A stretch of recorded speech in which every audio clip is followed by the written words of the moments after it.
जैसे प्रदोष के दिन प्रदोष काल में जलाया गया दीप, प्रज्वलित करा गया दीप 5 स्थान पर फल देता है।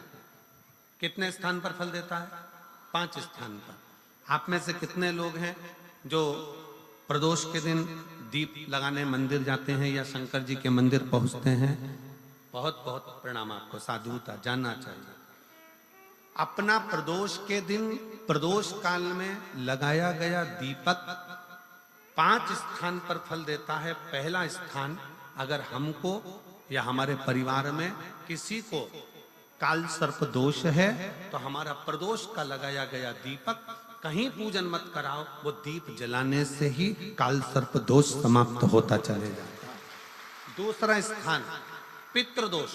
अगर किसी ने कह दिया कि तेरे घर में पितृदोष है, तेरे घर में, कई लोग बता देते हैं कि तुम्हारे घर में, कई माताएं पूछती हैं मेरे घर में बेटा नहीं, मेरे घर में 3 बेटी हो गई, 4 बेटी हो गई, 5 बेटी हो गई, बेटा नहीं है, बेटा नहीं, तो किसी ने कह दिया पितृदोष है। अब तुम शंकर जी की पूजन कर रहे हो, शंकर जी पे जल चढ़ा रहे हो, शिव की स्तुति कर रहे हो, तो किसी किसी की यहाँ 3 बेटियों के बाद, 4 बेटियों के बाद, एक माता ने तो लिखा है कि उसके यहाँ 2008 में उसके घर में लड़की ने जन्म लिया था, या 2008 में उसके घर में बच्चे ने जन्म लिया था, लड़की ने। उसके बाद फिर लड़की ने जन्म लिया और उसके बाद उसके घर में कोई पुत्र का योग नहीं बना। तब उसने प्रदोष के समय पर शाम को दिया लगाना प्रारंभ करा और 2008 में बच्ची जन्मी थी और अब 2024 में उसके घर में लड़के ने जन्म लिया।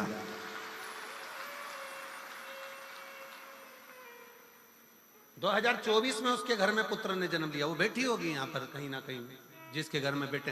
पहले की लड़की हुई, फिर 2 जुड़वा लड़की हुई, जुड़वा लड़की में से एक लड़की शांत हो गई, फिर आखिरी में बच्ची के कारण बस संतान प्राप्ति का योग नहीं बना। आखिरी में उसने फिर पुनः भगवान शंकर के प्रदोष काल में दीप जलाना प्रारंभ कर। कहीं बैठी हो तो हाथ हिला सकती हैं, अगर कहीं बैठी हो। कितना कितना विचित्र कर्म है, जरा विचार करिएगा कि प्रदोष काल का लगाया गया दीपक, प्रदोष काल, प्रदोष के दिन, प्रदोष काल का जो दीपदान होता है वो सरल नहीं होता, वो सहज नहीं होता। 5 स्थान की पूर्ति करता है। पहला, जम के बोलो, पहला स्थान किस चीज के लिए? काल सर्पदोष के लिए। दूसरा, पितृदोष। कैसा भी तुम्हें कोई पितृदोष बता दे, कितना भी तुमसे कोई कह दे कि तेरे घर में पितृ का दोष है, तेरे घर में ये दोष है, अगर आप प्रदोष के दिन, प्रदोष काल में, अर्थात सूर्य अस्त के समय के 2:45 तक का जो समय होता है, 2 घंटे के समय का, उसके अंतर्गत अगर आप प्रदोष काल के समय में भगवान शंकर को दीप लगाने के लिए अगर पहुंचे हो तो वो आपको फल देगा ही, पितृदोष का निवारण होगा ही। चाहे तुम कुछ करो चाहे मत करो, वो पितृ की शांति करा दे। दूसरे नंबर पर है पितृदोष। तीसरे नंबर पर है वास्तु दोष। हमारे घर का, अब एक बहुत सावधानी से श्रवण करने वाला विषय है।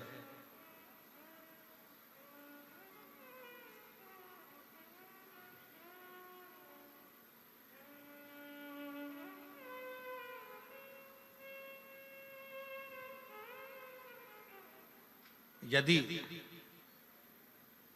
वंश की वृद्धि नहीं है, 30 वर्ष शादी के हो गए, 40 वर्ष शादी के हो गए और औलाद है ही नहीं, डॉक्टर ने भी हाथ ऊंचे कर दिए, टेस्ट पे भी करवाया, IVF करवाया, सब कुछ तुमने करवा लिया, तो भी औलाद नहीं है, तब आखिरी में एक काम चालू करो। प्रदोष का दिन दोनों पति पत्नी व्रत चालू कर दो प्रदोष का, और प्रदोष काल में शाम के समय जाकर एक ही दिए में 2 लंबी बाती जानते हो ना, रुई की लंबी कपास की बाती 2, और दोनों बाती एक ही दिए में रखकर पति पत्नी दोनों उसको प्रज्वलित करना प्रारंभ करें। बाबा संतान देकर ही रहेगा, औलाद आएगी ही। दीप की जो बाती में अंतर आ जाता है, एक गोल बाती में और लंबी बाती में अंतर आता है, बहुत अंतर आता है। पितरों के लिए गोल बाती का प्रयोग बहुत कम होता है महाराज। देवी जी के लिए, माता रानी के लिए, जगत जननी के लिए गोल बाती का प्रयोग बहुत कम होता है महाराज। ध्यान रखिएगा। एक पितृ के लिए, एक जगत जननी जगदम्बा दुर्गा भवानी के लिए गोल बाती का प्रयोग कम होता है, लंबी बाती का प्रयोग ज्यादा होता है। क्यों?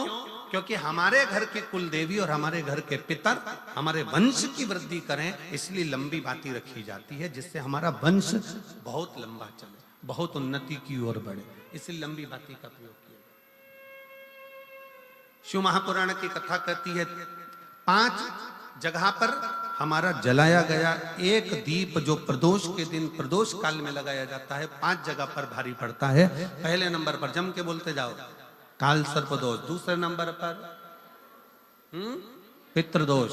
तीसरे नंबर पर घर का वास्तु दोष। हमारे घर में कितना भी वास्तु दोष है, कोई ने कह दिया यहाँ बाथरूम नहीं बनना थी, यहाँ पर शौचालय नहीं बनना था, यहाँ सीढ़ी नहीं बनना थी, वो सीढ़ी वहां बनना थी, ये सीढ़ी वहां बनना थी। तुम पूरा घर तुड़वा के देख लो, उसके बाद में जैसा वास्तु वाले हैं वैसा करा कर देख लो, उसके बाद भी तुमको शांति नहीं मिले तो समझ लेना कि तुम्हारे घर में अब वास्तु दोष तो तुमने दिखाकर समाप्त कर लिया, फिर भी वो समाप्त नहीं हो रहा, तो प्रदोष काल का लगाया गया प्रदोष के समय का दिया आखिरी में वास्तु दोष को भी समाप्त कर देता है और उसमें भी फल प्रदान करता है। काल सर्प दोष, पितृदोष, वास्तु दोष। चौथे नंबर पर 1 रुपया कमाया, 1.25 रुपये खर्च हुआ, पैसा आया गया।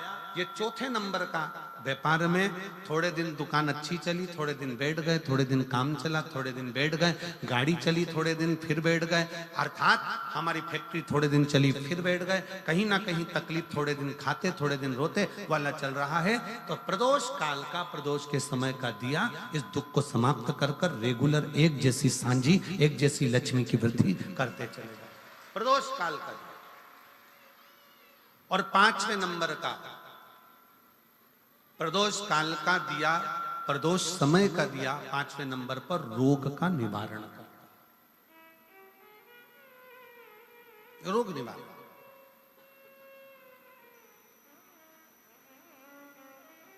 ये 5 स्थान जो बताए गए हैं प्रदोष काल के दिन, प्रदोष के दिन दीप प्रज्वलन।